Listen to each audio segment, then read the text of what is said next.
Welcome back to the Write It Down podcast. I'm your host, Brooke Murata, bringing you one-on-one interviews to challenge, inspire, and encourage. Up next, we have Chris Hale on the podcast, our good friend. He's been on here before, so it's a name that might be familiar to you. He shared his story today about the twists and turns of when he went and played at USC and when he got drafted by the Bills, and just all the different things that kind of piled up on him throughout his journey to play in the league. And what I love about his story is it's a true underdog story, and it's going to encourage you to pick back up that dream that God gave you and not let any chip on your shoulder hold you back. You know what to do.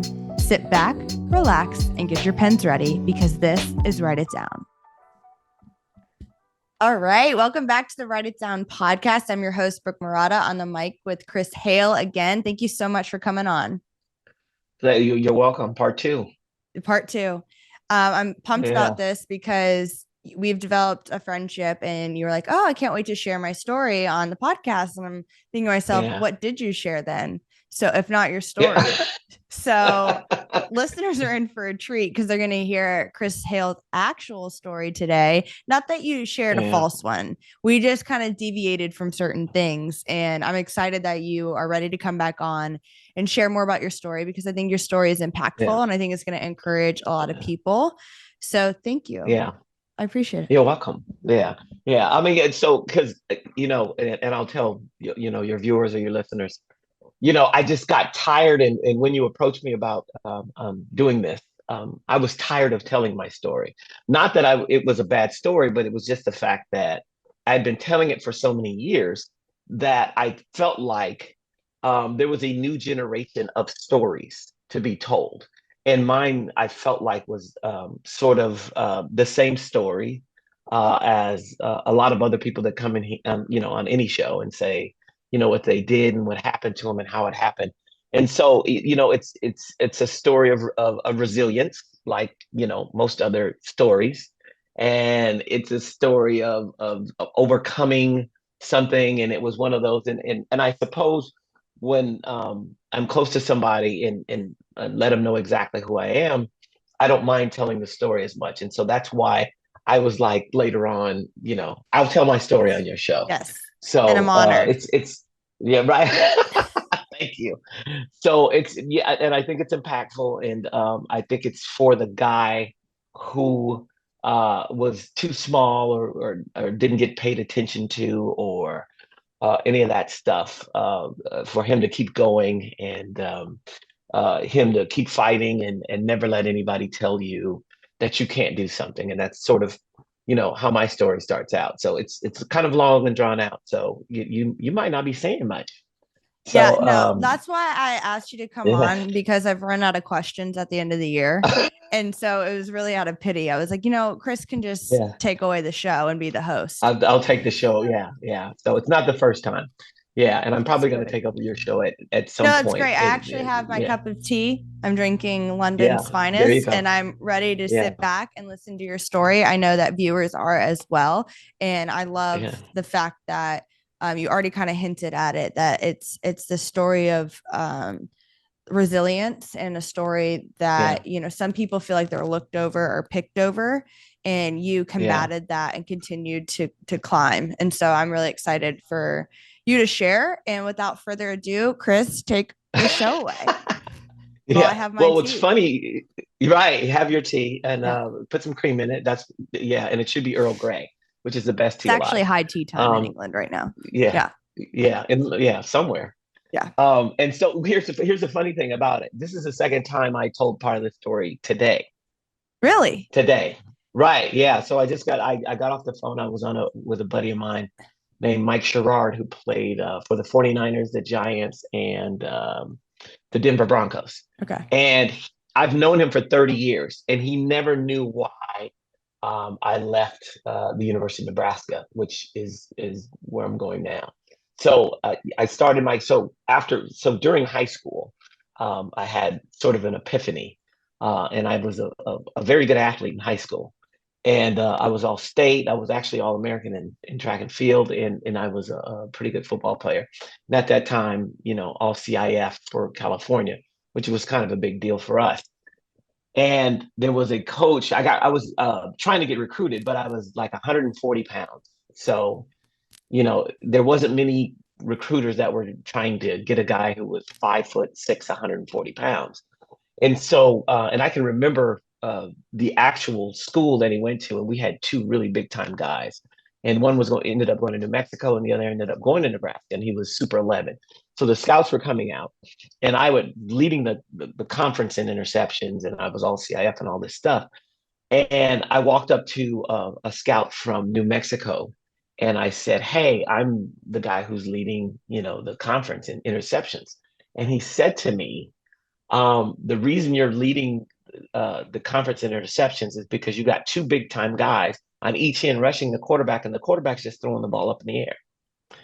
And I almost had to slap him because I felt like you were trying to crush my dreams, right? And since I was 9, I wanted to be this pro football player. And so I said to myself, and then there went the chip on my shoulder, like that was the defining moment in my life. That's why, I remember what school he went. He was recruiting for. Strike one. So all of a sudden, strike right. I'm wearing a chip from that moment on. So during the recruiting process, really nobody came to me. And so nobody really bothered with me. And I was an unranked, unrated player. You know how they have these 5-star guys and all this stuff. And so I ended up actually going to the University of Nebraska anyway, but to run track. And I was on a half scholarship. And so what I did was I would sit in the stands after track and watch the football team. And they had just come off the national championship with a Heisman Trophy winner named Mike Rozier. You're a little too young to know these guys. Mm-hmm. Their quarterback was Turner Gill, who was amazing. And I played basketball with these guys, and I would, go in there and figure out, these guys aren't quite as good as I thought they were, as athletes. I was actually on par with them. So I'd watch their practice and see what they were doing. And I would say, and these are my exact words. I was like, these guys can't handle me. They're not good enough for me. And so I decided to walk on to their football team. And they had 100 guys walk on every year. Right. And so, and they would take like 5 or 6. So they made us do a combine type workout. And so vertically 40, all that stuff. So I'm a walk-on freshman and I break their school record in the vertical league. So I think I went like 41.5 inches or something like that. And so they let me on the football team, but I'm 4th team on the depth chart. So I'm not worried. I'm just happy to be on the football team. So they put me in a game. And after there was a guy that was absolutely destroying their number 1, number 2, number 3 DB. So they kept going through them and they finally get to me. And this is like some Rudy story or whatever, right? So they finally get to me and they stick me in the game and I shut this guy completely down. And at the end of the game, they're going down the field to win the game. I intercept the ball. We win the game. I'm a hero, right? So all of a sudden I'm 2nd on the depth chart from 4. So then we get to the next game. The guy's getting beat again, the first team guy, they stick me in the game again. I get an interception right away. So I end up leading this team in interceptions, right? And I have their school record. So at the end of the year, I went to the omniscient coach, Tom Osborne, who they had at Nebraska for years. He's their Hall of Fame. He's Hall of Fame everything. And I said, hey, I want to play football. I found a home. I'm here. By then, by the way, I'm getting a lot bigger. So I'm about like 158 pounds. So not really the biggest guy in the world. Right. So I got to let you talk. I got to let you interject at some point during these guys. Don't sip when you're supposed to interject. Okay, never mind. You're the one that literally said I don't have to do anything. So I'm doing nothing. When I don't have to do anything. Right. I know. Whatever. Okay. So you're finally 158 pounds. Great. Yeah. So I'm great. You're 155. Awesome. So So I am there, I walk into his office and I say, hey, I'd love to play here. I found a home, this is the place I want to be, this is the place I'm going to play. Let's make this happen. He said, Chris, we have no scholarships available. I said, it's the only way I can survive here. And he says, well, try another year. I said, listen, I'll get a job. I'll do anything I can to stay here and play. And he says, Chris, we have nothing. He said, but you do have to register for your classes. So I said, okay, what do I have to do? He said, you have to go to the counselor. So I go to the counselor, and the counselor says, Chris, you owe $100 on your phone bill. You can't register for classes until you pay your $100 on your phone bill. And so I said, okay. I said, can I use your phone? I can call my mom, and she'll send me the $100. I called my mom on the phone. I said, Mom, send me a ticket home. I'm out of here. One-way ticket. I'm done. Right. So jumped on a plane and went home. And basically that was the end of my career. So I go to a junior college, and my buddies Wait, are hold talking on, hold on. uh Wow. Yeah, yeah. It is a I just wow. wanted to Yeah. interject. I didn't want to go Yeah, too long. thank you. Yeah, you're Yeah, welcome. okay. Yeah. Good. So anything else you want to No, interject that's while we're that's here? all I wanted to Okay. say. All right. Great job. All right. So I told you this was a long story. Okay, but you went home. Yeah. Yeah. So I went home. I went to Glendale College, junior college in the area. And the first meeting, I fell asleep right away. So the coach wakes me up in the middle of the meeting. He says, Chris, we know you're a good player. We want, we want you to be a part of this program, but we can't have you sleeping in the meetings. And I stood up and I said, Coach, you know what? I'm done. I ain't playing no more sports. I'm quitting. This is day one. And he said, Are you sure? And I go, Yeah, I'm done. I'm done playing sports. I cannot get a break, right? My size, my whatever, people aren't taking me seriously. I'm done. Yeah. So I go home. So I sit at home for a year. I start working with my father. My father's a mason. We're breaking out driveways. There's no freaking way that I'm going to do this for the rest of my life, right? So I take the year off. I do work, go to school, whatever, and I come back to the coach the very next year, and I say, you know what? I think I want to play football again. And he goes, great. I just need you to be present. And I'm like, no problem. And he says, listen, I got two guys that are playing, both in your position. One's going to Texas A&M. The other one's going to San Diego State. I said, absolutely fine with me. I said, Coach, you put me in wherever you want me to be. I am here for you. I'm not worried about scholarships. I'm not worried about any of this stuff. I just want to play football again. So I played football again, but I said to him, I only have 1 year because I used up the redshirt year in between by not playing. So he says, okay, we got 1 year out of you. We'll do what we can. I go, I don't really even care. I'm just going to play. Mm-hmm. I end up leading the country in JC in interceptions. And I'm a JC All-American and JC everything. And so I'm re-recruited. But at this point, I'm recruited by major, all the big colleges. So Miami, Georgia, uh, Arizona State, USC. And the reason I picked USC is because I felt like I wanted to be home. If I was going to play my last games of football, it would be here. So my parents can see me play. Right. And so that was really the objective, outside of the fact that when I went to the campus, I just loved everybody that was there. And that's where, obviously I met Marcus and a whole bunch of guys. And, my best friends are still from USC. And so as it stood, I don't know what I'm going to do. I'm just on the football team. Right. And so, they let me play. I take my lumps. Certain things happen. My first start is against Notre Dame, my first full start. They're number one in the country. All of a sudden, I'm in the game against Tim Brown, who won the Heisman that year. I was going to say. And and Tony Rice and those guys. And I don't know, fifth or sixth play of the game, I got an interception right away. And so things just started rolling. And so my junior year was, it was okay. I got beat a few times. I took my lumps, like I said. And then by my senior year, I still don't think anything of the NFL.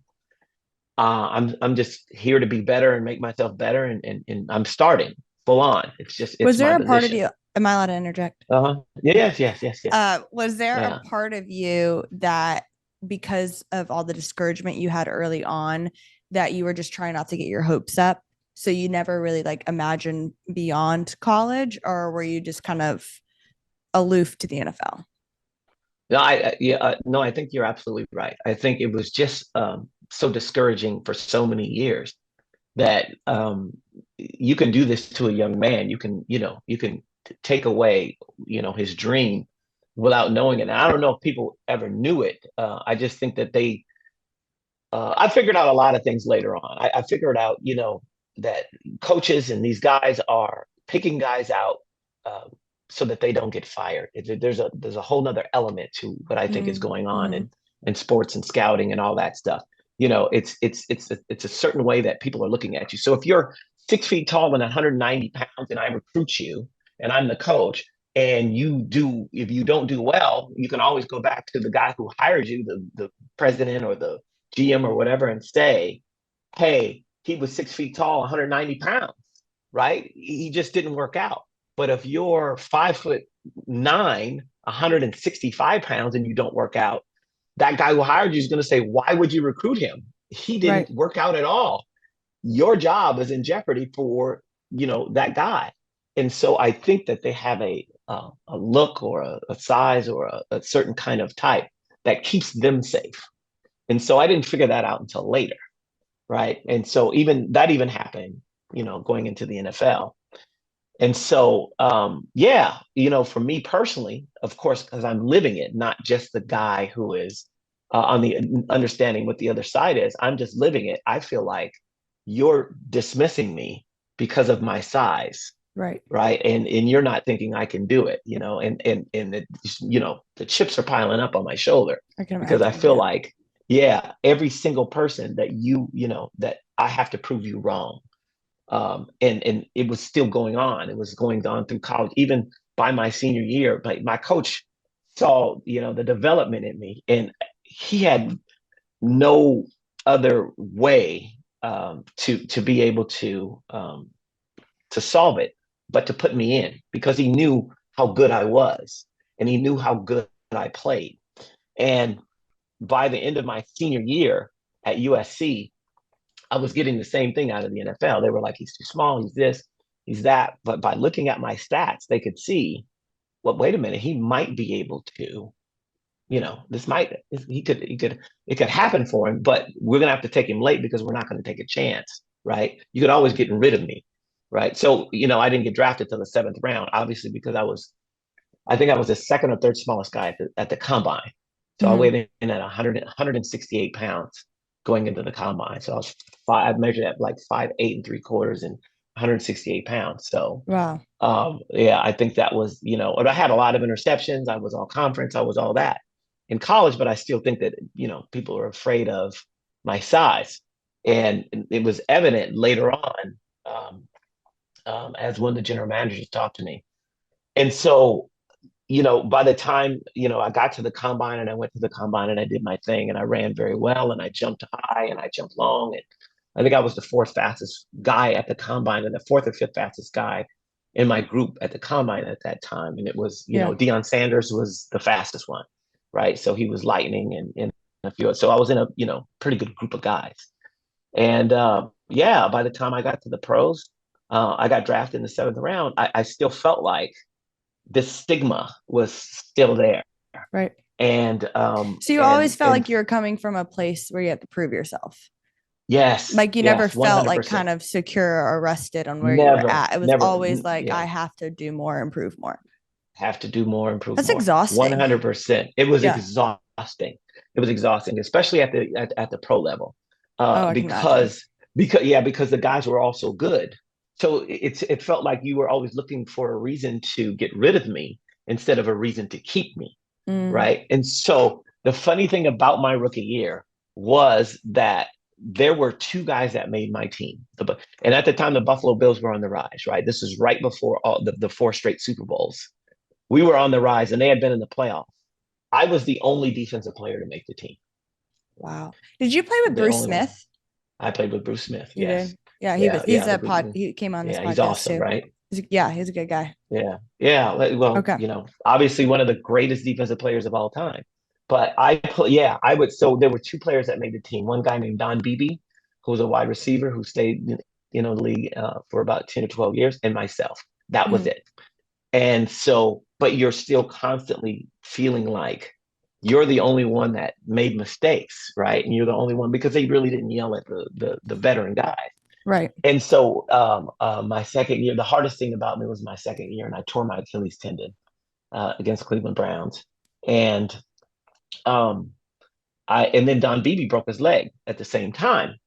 And so we happened to go to lunch with the general manager at the time. His name was Bill Polian, who ended up being a fantastic general manager, right? He was at Carolina when they went to the Super Bowl. He was at Indianapolis when they went to the Super Bowl. So I think combined, he has like 7 Super Bowls. Wow. So Yeah. he knew Impressive. talent and he knew his stuff. Yeah, a very impressive man. And so one day at lunch, he told me, he said, Chris, um, you were my pick. You were my sole pick. That everybody in the organization said, do not pick him. He's too small. He's a midget. He'll never last in the NFL. And that was just, you know, the icing on the cake for me to, understand that this is what these guys were thinking of me Yeah. at all times. It's kind of Yeah. crushing. Yeah. I It's mean, crushing and it's, exhausting at the same time, yeah, but but it's also nice empowering to at the be, same time. what was that? I said empowering at the same time Yeah. too, because I Yeah. just felt like this energy that I still had to prove something, and it just kept me going, right? And if it wasn't at that point, it wasn't just for me; it was for everybody that is like me. Mm, You know what I mean? Yeah, right. to be able to succeed, and ended up spending 5 years But at to have Buffalo. this one guy tell you that he sees something in you, Yes, like that is, that's a treasure in itself because it gives you that extra little, okay, he was almost agreeing with you of how you viewed yourself. Because no matter how many yeah, people kind of crapped on you, you still yeah, believed in yourself. And he kind of took your side, not even knowing it. yeah, yeah. So Not even knowing it. Yeah, that's super encouraging to have. Sometimes it really is just one person that sees something in you that makes you go, oh, okay, like I'm not completely out of bounds here by being in this yeah, wheelhouse, which that's yeah. Well, encouraging. the good thing about it was the one guy was the general manager of the damn team, Right. right? So It that's wasn't really all just an that. average guy saying, "Man, you Right. got talent," That's some And I guy had from heard that Walmart. all my life, Yeah. right? Just like, I had heard that hey. all my life too, though. I had heard Yeah. that all my life too. Like I had an assistant coach at USC. He said, "Chris, you were the glue to our team. Like you."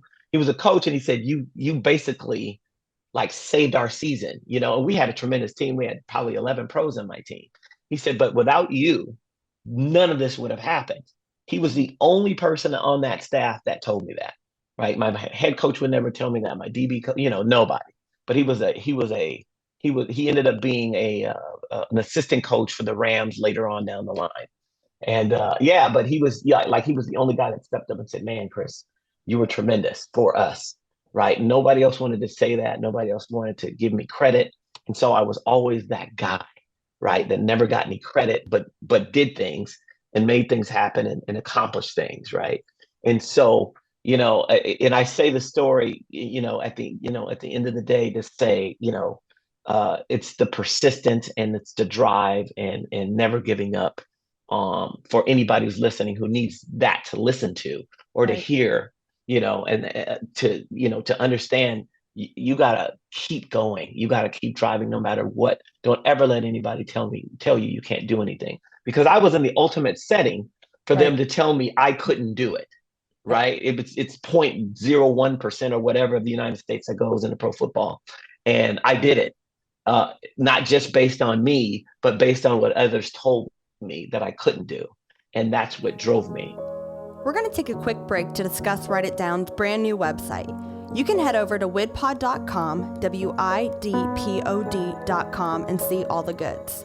You'll notice a banner at the top of the page that says Learn More. If you click that link, it'll show you how you can support Write It Down. P.S. My favorite part about the website is the WID wall, which is a collection of all the Write It Downs from the show.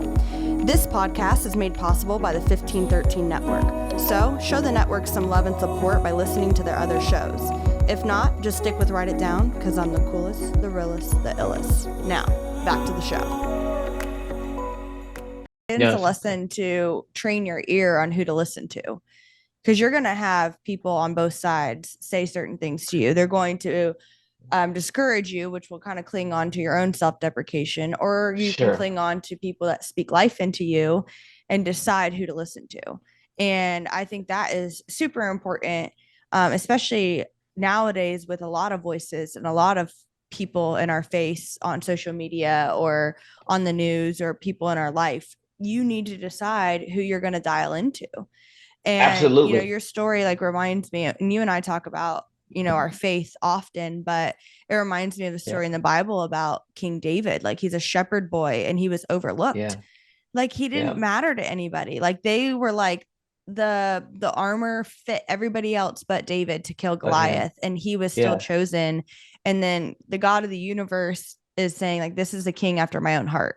So you just Right. like never know, like, or a man after my own heart. You just never know like Yeah.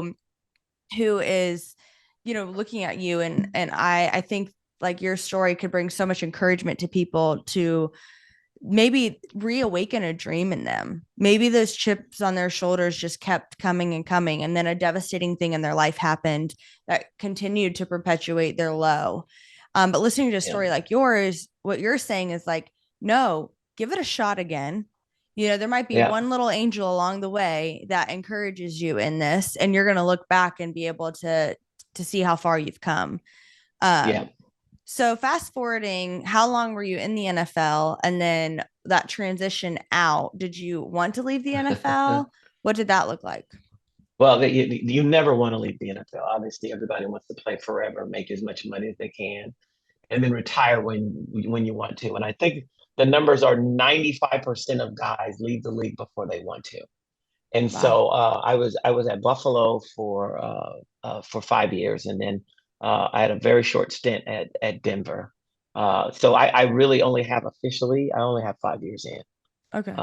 So injuries don't help, right? I think the torn Achilles did slow my career down because there's always healthy guys. There's 13,000 guys eligible for the draft every year, and there are Wow. healthy guys, right? And they're bigger and they're stronger, and they're willing to take the chance on those guys more than they are on you.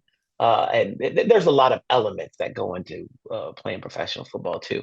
Are you making too much money? Are you in the right spot? There's so many things. So listen, I'm really fortunate to be able to play and at that level Yeah. and to be able to put in enough years that are better than the average, because the average is only 3.5 years Wow. for any player. Yeah. Unless you're And Tom so that's Brady something. or Yeah. Aaron Unless you're Rodgers, Tom who Brady. needs But to, those are, but they need those to are the head greatest out players of all anyways. time.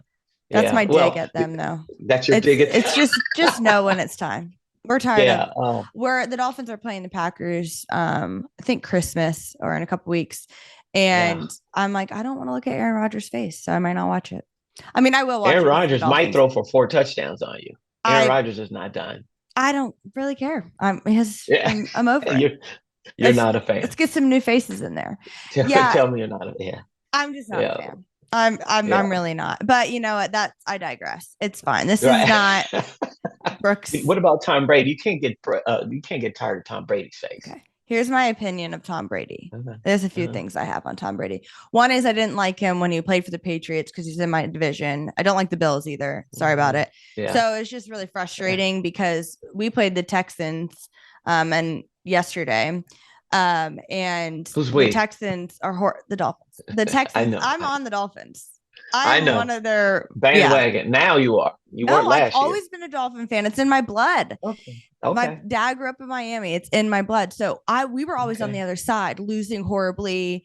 Losing People are putting in their horribly. second Yes. string, and now that this Yes. the tables have turned. So Tom Brady never liked it because it was just like him and Belichick were just, and then they just ruled everything.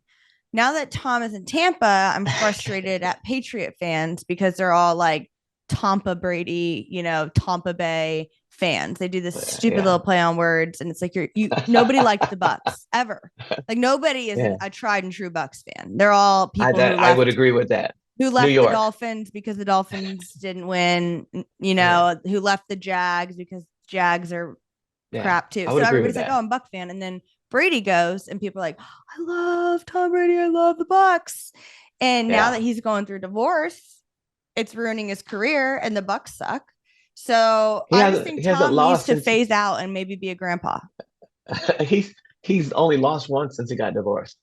Yeah, but it He started doesn't winning matter. again. It doesn't matter the finality of the divorce. He's going through something. because No, there's no question. there's Right. no Yeah. He's question. going I through don't something. He's care. getting a little bit older. Yeah. However, there is nobody to replace him. Yeah, but that's the point of greats. You don't get Yeah. replaced. That is Yeah. the point. That's why arguments like is Michael Jordan or LeBron better? It's like Michael Jordan can't be replaced. You can't have a Yeah. great in any league and then be replaced. Then they're not great anymore. Then they were just a I agree. great for that era. When you're I the agree with greatest that. of all time, nobody can Yeah. replace you. So know when it's time to and go do a commercial or something. Yeah. No, meaning immediately. There is nobody to replace him. Like Tampa Bay has no other Oh, quarterback you're right saying now. like no backups. Like, well, yeah, no backup. There's no, yeah, he's got to play. Whatever. Yeah, I he's thought you got were to talking about play. like nobody can like you were a fan. You're No, like that nobody well, can yeah. Well, replace actually, him. I don't. Well, I don't think anybody can. On both notes, I don't think anybody can replace him. No, I think he's. I Whatever. think he's the They can goat. have Bridgewater Yeah. from us. He's I can't. Anyways, back to Chris Hale's story. I can't believe you Oh, called me what a a Dolphin dig on bandwagoner. Bridgewater. Yeah, Well, he stepped I in when think Tua all got hurt. Dolphins fans are Dolphin bandwagoners. Not just because they sucked for forever.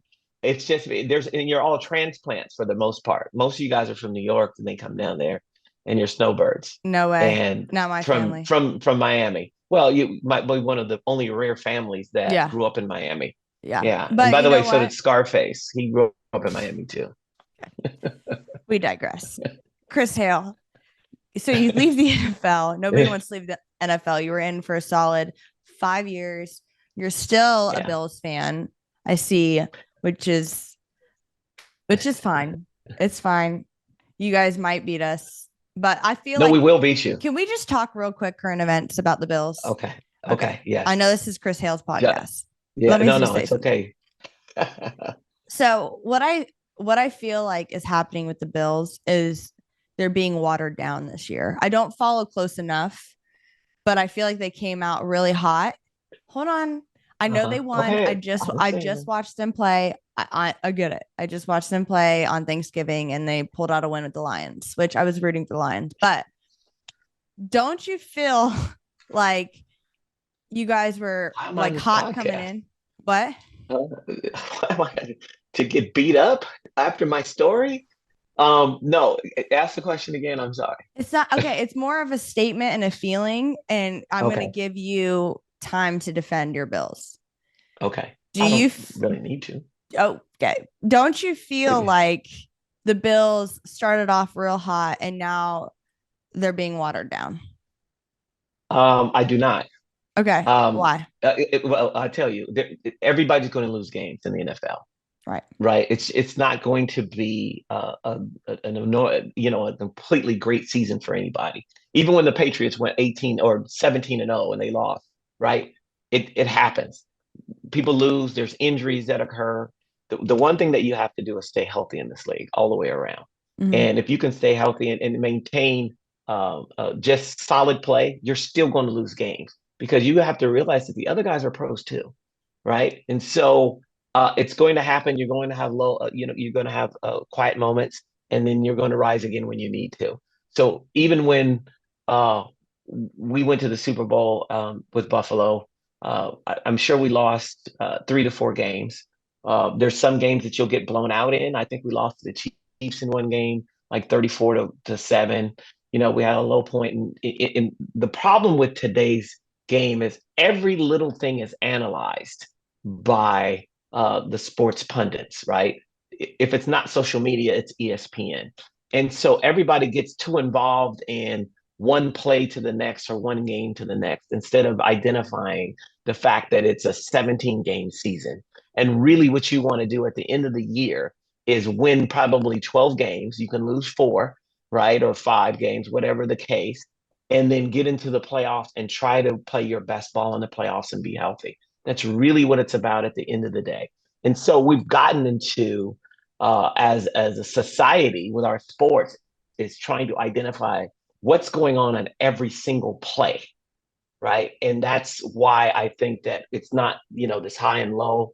It's just it's got to be the body of work, It needs to be right? like And I a zoomed out approach instead of zooming in on the absolutely, specificity of the game. absolutely right, 100%. Because listen, I watch, and I'm going to even go off of the Bills for a second. I watched them talk about the Dallas Cowboys.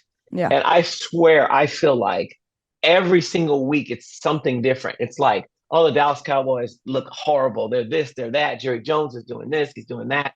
And all of a sudden, then they beat a team 38-7 or whatever it was. And all of a sudden, the Dallas They're Cowboys back. might be in the Super America's Bowl, team. right? Yeah. They're, right. All that is going on. And then they go into every play, what this quarterback is doing, what the other quarterback is doing, where is Zeke, the whole thing. And it's every week, and I can't listen to it. I have to look at the entire body of work to be able to understand what they're doing. That was very, very politically correct for a Bills fan to talk about how his Bills, if you zoom out, we're staying steady. But if you zoom in, just don't watch the games and you'll be a Bills fan. That's basically what you said. I'm just kidding. There's a lot of wins over there. A lot of wins. Same amount of wins as Miami. Okay. Well, the Dolphins are going to the Super Bowl. I hate to break it to you. The Dolphins are not going to the Super Bowl. Yes, they are. Yes, they are. Yeah, no. You heard it here, guys. The Dolphins are going, and when they do, Chris is taking my dad and I to the Super Bowl to watch the Dolphins play. I have no problem with that. Okay. Great. I have no problem with that. You heard that. it here. You heard it on Fins air. Up. Yeah. Yeah. Fins up. Fins up. Yeah. Okay.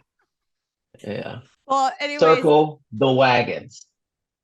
Okay. We're moving on because now I just can't even talk to you right now. But it's gonna get into this. It's gonna get into that. Because we're gonna argue and then nobody's gonna be encouraged.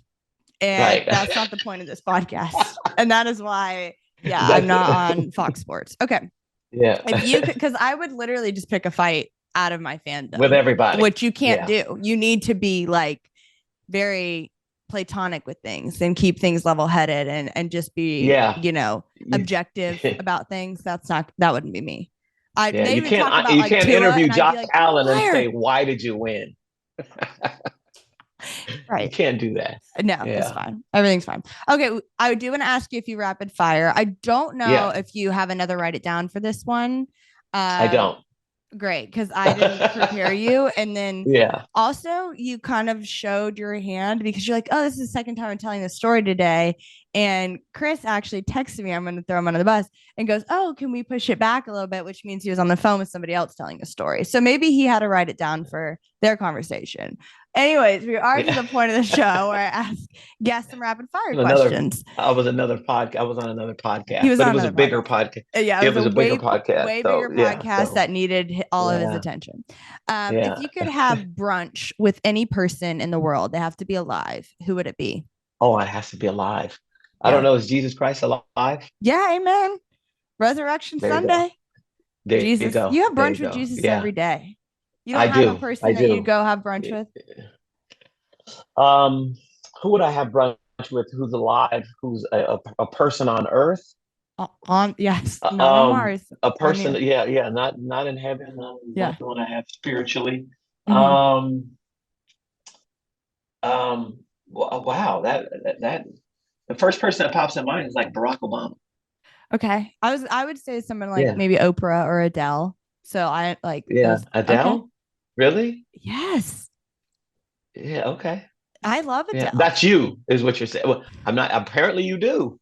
It would be somebody with. Yeah. I mean, I love Adele too. It would probably somebody that could give me a little bit more knowledge. Okay. Than Adele. You're saying Adele telling me about that more knowledge. No, I'm telling you, there's somebody that could give me more knowledge than Adele. She could tell me a lot about the Grammys. I'm sure. Yeah. Right. And how that's done. But I think I want to know about things that are happening in the world. Right. So Obama. Got it. Yeah. Okay. Next question. Work out in the morning or work out at night? Either.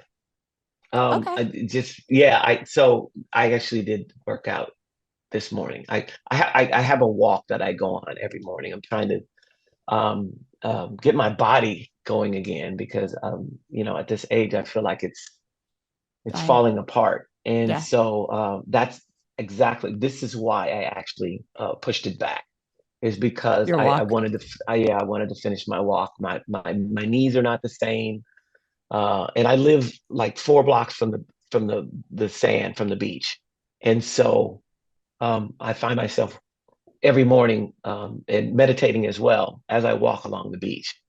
So let's say the morning. Morning's Yeah. nice. I worked out this morning. Yeah. Yeah. Well, you run a lot more than I You do. what? I can't run anymore. You run. I can't run anymore. Autumn, you're Clicked out. Oh, that's Can your you hear mic. me? Yeah. Yes. I can hear you. Okay. Yeah. Okay. Yeah. I don't know what you said, so if it was anything rude, I couldn't hear it. No, it would never be rude to you. I can never be rude to you. Just I said kidding. you run. I don't run anymore. You're right. I walk, and so I walk on the sand because it's softer on my knees, Mhm. and it gives. So I don't like to walk on the cement anymore, and Yeah. so it's a lot easier for me. So living at the It's beach better has for your been joints. I love that. yes, Okay. yeah. Christmas music before or after Thanksgiving? Before or after Thanksgiving, Yeah, there are Christmas people in the music world that get upset if you play Christmas before music after after. Thanksgiving. Yeah. No, no, no. What? There's no Christmas music after. No, no. Oh, but after Thanksgiving. After Yeah. Thanksgiving. After Yeah. Thanksgiving. 100%. Okay. Right. So I'm in a like different this place last before Thanksgiving. Wednesday, Right. our radio stations put on Christmas music before Thanksgiving, and I love it. And I No. was like No. in the car with my dad, and I said, "Oh my gosh, my favorite Christmas song." He's like, "We haven't had Thanksgiving yet. We have to turn it off." And I said, "We're not Exactly. turning this off, Mr. Scrooge. This is the greatest song Yeah. of all time." So I'm with there's Mr. Scrooge. I'm with Mr. okay. Scrooge. That doesn't Yeah. And surprise me. what's the greatest Christmas song of all time? Well, there's a couple, but one is obviously Mariah Carey's "All I Want for Christmas Is You," and then I That's yeah, top also three. love the song. It's beginning to look a lot like Christmas, and in Florida, it Bing, looks a lot like Christmas when it's like 71 degrees. right. So Is that the it's Bing like Crosby version, which you I probably like don't know Bing who he is? Crosby, but I also like Michael Yeah, Bublé's version. I mean, his I like it voice too. is like butter, and it's for this. Yeah. It's for this season. So okay, so Okay. you're one of those. I'm All George right. Michael, but it's after Thanksgiving. That's the answer to the question. But last Christmas still has to jump in there somewhere Yeah. in the top three. Yeah. Yeah, Yeah. with Okay. George Okay. Michael. All right. Yeah. Oh, Chick-fil-A sauce or Polynesian sauce? Oh, Chick-fil-A sauce, without a doubt. Really? Yeah, stick You my know, finger in it and eat it without even putting it on the chicken. okay. Well, okay, here's the thing with Chick-fil-A sauce though. Do you notice there's like a barbecue flavor in there? Can you taste that Yeah, smoky?